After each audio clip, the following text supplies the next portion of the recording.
News টুডেতে আপনাদেরকে স্বাগত। আমি রিক, দেখে নিচ্ছি এই মুহূর্তের বিশেষ কিছু খবর। সমাজ মাধ্যমে ফের পোস্ট মুখ্যমন্ত্রীর। বুধবার তার করা মন্তব্যের ভুল ব্যাখ্যা করা হচ্ছে বলেই বৃহস্পতিবার ফের পোস্ট মুখ্যমন্ত্রীর। অপব্যাখ্যার অভিযোগ সংবাদ মাধ্যমের একাংশকে দুষলেন তিনি।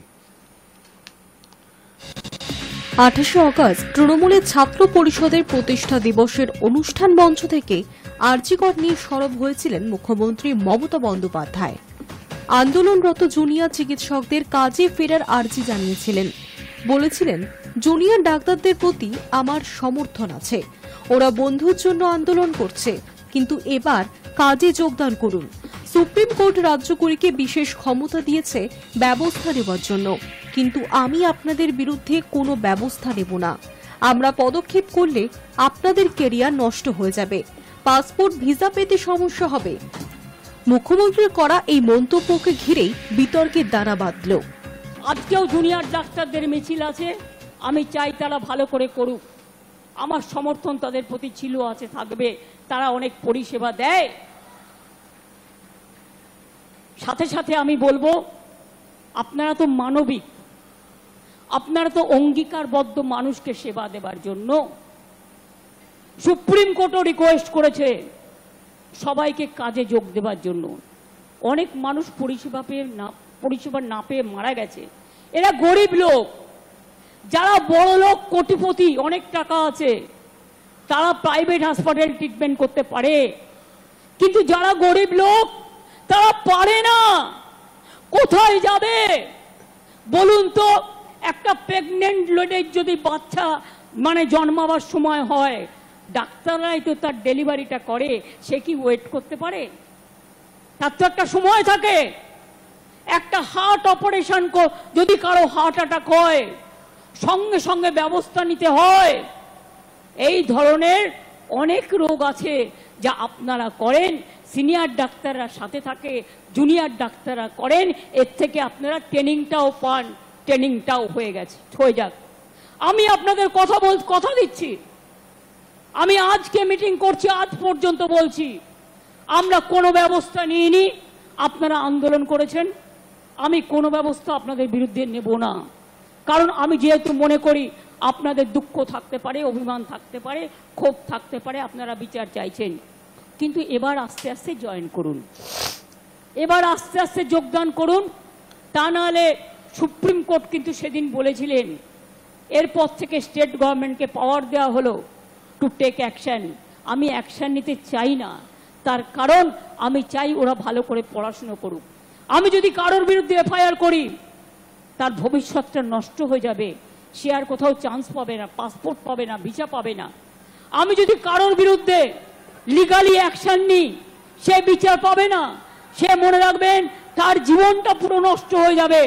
আমরা সেটা চাই না। চিকিৎসকেরা দাবি করেছেন তাদের প্রচ্ছন্ন হুমকি দেওয়া হয়েছে, পাল্টা ভয় দেখিয়ে লাভ নেই বলেও মন্তব্য করেছেন। আর এই পরিস্থিতিতে বৃহস্পতিবার এক্স হ্যান্ডেলে নিজের মন্তব্যের ব্যাখ্যা দিলেন মমতা বন্দ্যোপাধ্যায়। লিখলেন, আমি ডাক্তারদের হুমকি দিইনি, আমার মন্তব্যের ভুল ব্যাখ্যা করা হচ্ছে। পাশাপাশি বৃহস্পতিবার সমাজ মাধ্যমে বুধবারের ওই সভায় তার বক্তৃতার অপব্যাখ্যার অভিযোগে সংবাদ মাধ্যমের একাংশকেও দুষলেন তিনি। High News network. আরজি করের হাসপাতালের মর্গে হাজির হলেন সিবিআই এর গোয়েন্দারা। এর আগে বেশ কয়েকবার আরজি করের ঘটনা তদন্তে জরুরি বিভাগের ভবনটিতে এসে অনুসন্ধান করতে দেখা গিয়েছে সিবিআইকে। তবে এবার আরজি করের মর্গে এলেন তারা। বৃহস্পতিবার দুপুরে সিবিআই এর 5 সদস্যের একটি দল আরজি কর হাসপাতালে পৌঁছন।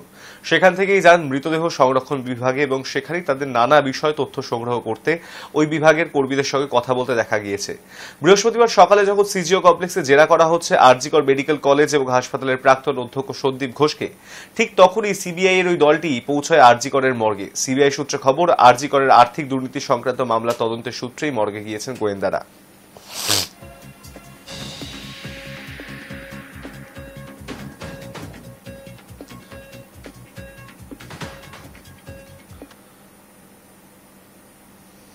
কলকাতার ট্রাফিক পুলিশের সার্জেন্ট দেবাশিস চক্রবর্তী চোখে আঘাতের ঘটনায় ধরপাকড় শুরু করল লালবাজার।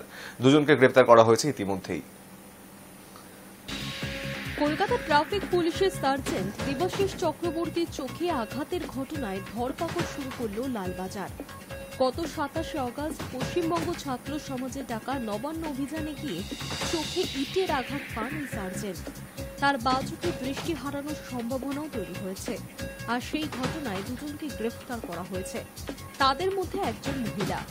নবান্ন অভিযানের সময় স্ট্যান্ড রোডের কাছে কর্তব্যরত ছিলেন দেবাশিস চক্রবর্তী। পুলিশের গাড়িতেই ছিলেন তিনি। তাদের গাড়ি লক্ষ্য করেই আচমকা ইট ছোড়া হয়। একটি ইট সরাসরি দেবাশিসের চোখে লাগে। তাকে সেখান থেকে হাসপাতালে ভর্তি করানো হয়েছিল। ওই গাড়িতে থাকা আরও কয়েকজন পুলিশ কর্মী আহত হয়েছেন ইটের আঘাতে।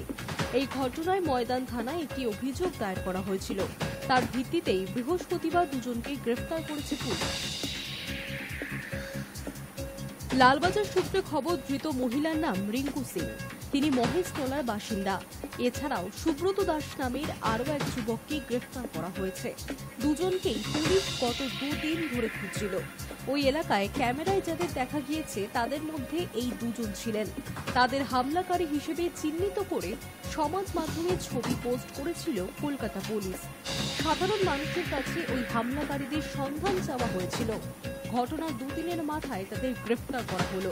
বাকি অভিযুক্তদের খোঁজ চলছে। Hi News Network. The Diary of West Bengal ছবির মুক্তি এবার নিষেধাজ্ঞা চেয়ে জনস্বার্থ মামলা করল এবং ছবির মুক্তিতে হস্তক্ষেপ নারাজ হাইকোর্টের প্রধান বিচারপতির ডিভিশন বেঞ্চের। সাম্প্রদায়িক সম্প্রীতি নষ্টের আশঙ্কায় জনস্বার্থ মামলা দায়ের হয়েছে। সিনেমা বা বই নিষিদ্ধ ঘোষণা করার ক্ষেত্রে সুপ্রিম কোর্টের নির্দিষ্ট নির্দেশ রয়েছে। ইচ্ছে হলে দেখুন, না ইচ্ছে হলে দেখবেন না। কেউ কারোর উপর কিছু চাপিয়ে দিচ্ছে না। গণতান্ত্রিক দেশে এটা স্বাভাবিক। সমালোচনার অধিকার প্রত্যেকের রয়েছে, মন্তব্য হাইকোর্টের প্রধান বিচারপতির। 3 সপ্তাহ পর মামলার পরবর্তী শুনানি।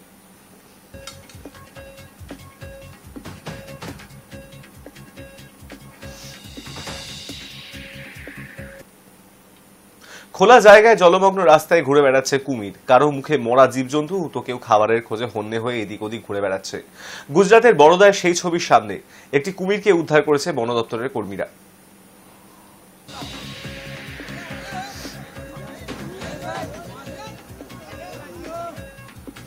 রাস্তায় ঘুরে বেড়াচ্ছে কুমির, তাও আবার একটি নয়, একাধিক। কারোর মুখে মরা জীবজন্তু, তো কেউ আবার খাবারের খোঁজে হন্যে হয়ে এদিক ওদিক ঘুরে বেড়াচ্ছে। বন্যা পরিস্থিতির পাশাপাশি কুমিরের আতঙ্কেও ভুগছে গুজরাতের বড়োদা। গত কয়েকদিনের ভারী বর্ষণে বন্যা পরিস্থিতি তৈরি হয়েছে গুজরাটে। 3 দিনে সেই রাজ্য থেকে মোট 35 জনের মৃত্যুর খবর সামনে এসেছে। রবিবার থেকে শুরু হওয়া বৃষ্টির জেরে গুজরাতের বেশ কয়েকটি নদী বিপদ সীমার উপর দিয়ে বইছে। নদীর জল ঢুকে পড়েছে লোকালয়তেও। পাশাপাশি সেই সমস্ত নদী থেকেও একাধিক কুমিরও ঢুকে পড়েছে জনবসতিপূর্ণ এলাকাগুলিতে। ফলে আতঙ্ক ছড়িয়ে পড়েছে সাধারণ মানুষদের মধ্যে। বরোদা শহর এবং তার আশেপাশের লোকালয়ে কুমির ঘুরে বেড়ানোর বেশ কয়েকটি ভিডিও ইতিমধ্যেই প্রকাশ্যে এসেছে সমাজ মাধ্যমে।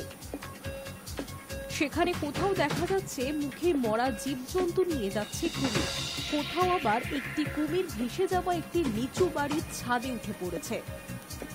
বরোদা এবং আশেপাশের এলাকায় বসবাসকারী 3000-এর বেশি মানুষকে নিরাপদ স্থানে সরিয়ে নেওয়া হয়েছে। যারা রয়ে গিয়েছেন তারা প্লাবনের পাশাপাশি কুমিরের আতঙ্কেও তটস্থ। যদিও বন দপ্তরের তরফে একটি কুমিরকে বৃহস্পতিবার উদ্ধার করা হয়েছে। Hi News Network. উত্তরপ্রদেশে যোগী আদিত্যনাথ সোশ্যাল মিডিয়া ইনফ্লুয়েন্সারদের জন্য নতুন নীতি চালু করেছে, যার দরুন উত্তরপ্রদেশের সরকার ইউটিউবার্স এবং সোশ্যাল মিডিয়ার ইনফ্লুয়েন্সারদের প্রত্যেক মাসে প্রায় 8 লক্ষ টাকা পর্যন্ত দেবে। তার বদলে সরকারের বিভিন্ন কর্মসূচিগুলি তুলে ধরতে হবে তাদের ভিডিওর মাধ্যমে। পাশাপাশি কোনো আপত্তিকর বিষয় সোশ্যাল মিডিয়ায় পোস্ট করা হলে কড়া ব্যবস্থা নেবে সরকার।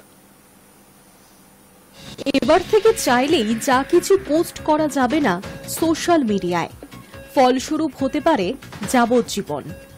উত্তরপ্রদেশে এবার সোশ্যাল মিডিয়া সংক্রান্ত নীতিতে পরিবর্তন আনা হয়েছে, যার নাম দেওয়া হয়েছে উত্তরপ্রদেশ ডিজিটাল মিডিয়া নীতি।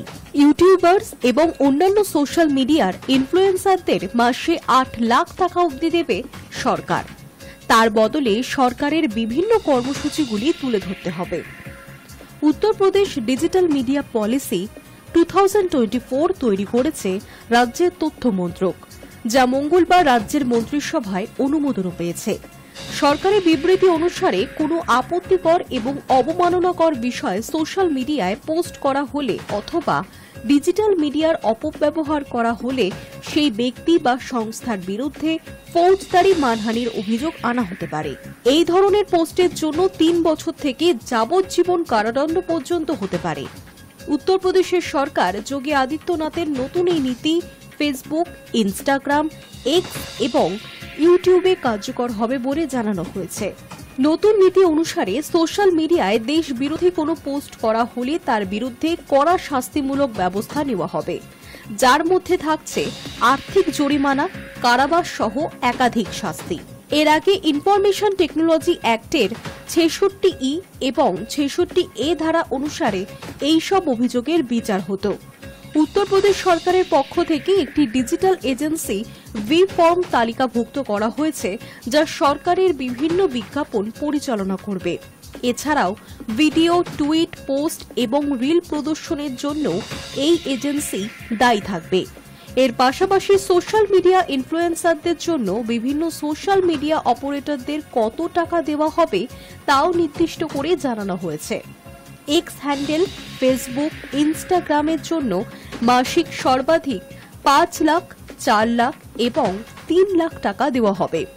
ইউটিউবের ক্ষেত্রে ভিডিও, শর্ট, পডকাস্ট এবং অন্যান্য ধরনের বিষয়বস্তুর জন্য দেওয়া হবে সর্বাধিক 8 লাখ, 7 লাখ, 6 লাখ এবং 4 লাখ টাকা পর্যন্ত।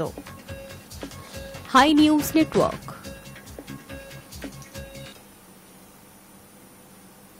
নিউজ টুডে এখন এই পর্যন্তই। দেখতে থাকুন হাই নিউজ, নির্ভীক, নিরপেক্ষ।